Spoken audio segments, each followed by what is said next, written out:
Baik, rekan-rekan sekalian, selanjutnya yang kedua, kami akan merilis pengungkapan kasus tindak pidana perdagangan orang yang diungkap oleh Satuan Tugas Tindak Pidana Perdagangan Orang Polres Indramayu. Dan hari ini kami juga didampingi oleh Pak Daniel selaku koordinator dari DP2MI yang ada di Kabupaten Indramayu.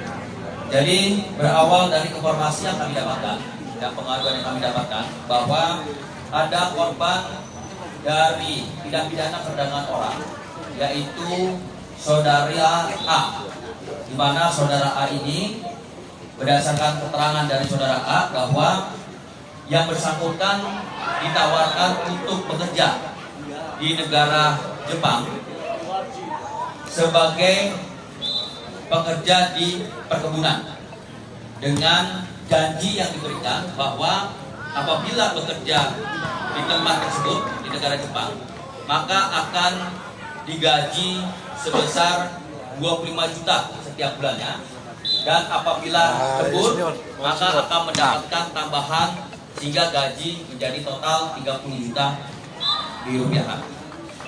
Selanjutnya, setelah kita melakukan penyelidikan lebih lanjut dari hasil keterangan saudara A, kami berhasil mengamankan dan saat ini juga sudah dapat sebagai tersangka, yaitu saudari K dan juga saudara M.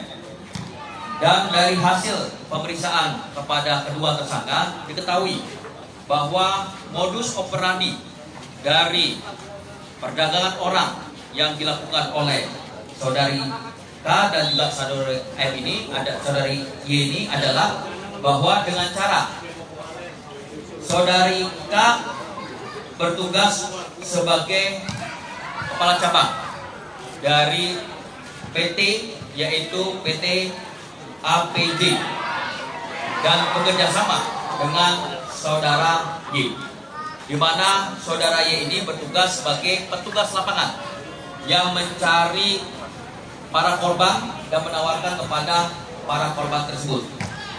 Di mana pada kasus saudara A ini, bahwa saudara A ini direbut dan dijanjikan seperti yang saya sampaikan. Selanjutnya saudara A ini membayar uang sebesar 60 juta rupiah dan ditambah 5 juta rupiah untuk pengurusan paspor. Selanjutnya, sekitar bulan Januari 2023, korban berangkat ke Jepang.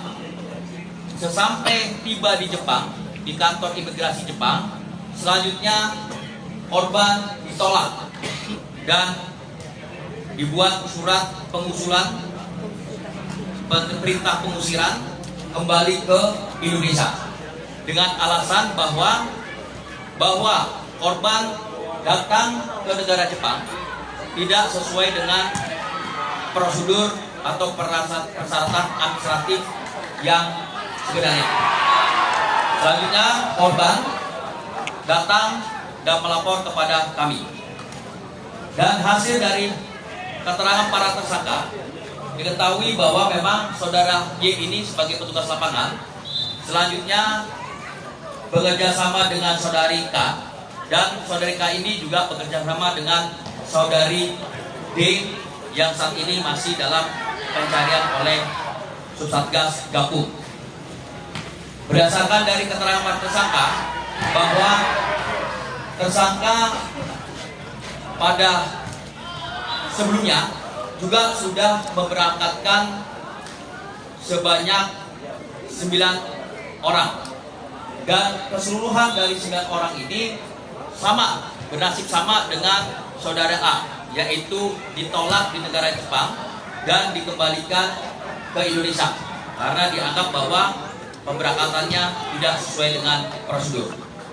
Dan keterangan dari para tersangka, uang yang diterima sebesar 60 juta rupiah ini dibagi-bagi, yaitu 20 juta kepada saudari K, 30 juta kepada saudari D, dan 10 juta kepada saudara Y.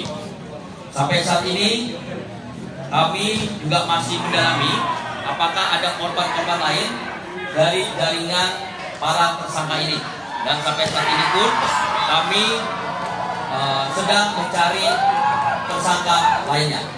Dari hasil penggeledahan di tempat tersangka, kami temukan berbagai macam dokumen sebagai barang bukti.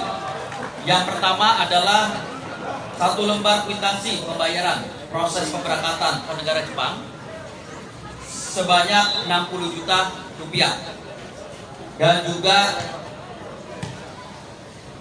hasil medical check up dari para korban, dan juga ada surat perintah pengusiran dari negara Jepang.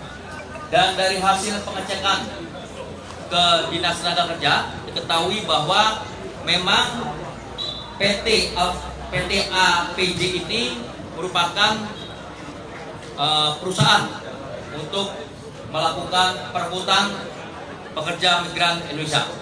Namun perusahaan ini sebenarnya terdaftar untuk pemberangkatan ke negara Taiwan, jadi bukan ke negara Jepang seperti yang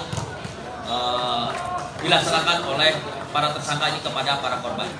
Jadi kami minta kepada para korban lainnya dari jaringan ini agar segera bisa melapor kepada Posko Satgas Tindak Pidana Perdagangan Orang Polres Indramayu, atau bisa menghubungi call center kami di 081 999 700 110. Saya minta kepada para korban agar bisa segera melapor.